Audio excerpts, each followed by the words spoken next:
ಮನೆಯ ಮುಂದೆ ಆಟವಾಡ್ತಾ ಇದ್ದ 2 ವರ್ಷದ ಮಗು ಆಕಸ್ಮಿಕವಾಗಿ ನೀರಿನ ಸಂಪಿಗೆ ಬಿದ್ದು ಮೃತಪಟ್ಟಿರುವ ದುರ್ಘಟನೆ ಮಂಡ್ಯದಲ್ಲಿ ನಡೆದಿದೆ.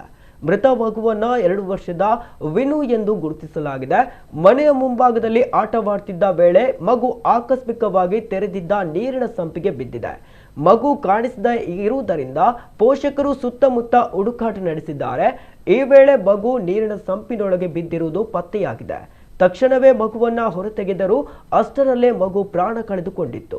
ಮಗುವನ್ನ ಕಳೆದುಕೊಂಡ ಪೋಷಕರ ಆಕ್ರಂದನ ಮುಗಿಲು ಮುಟ್ಟಿದ್ದು ಸ್ಥಳದಲ್ಲಿ ಶೋಕದ ವಾತಾವರಣ ನಿರ್ಮಾಣವಾಗಿದೆ.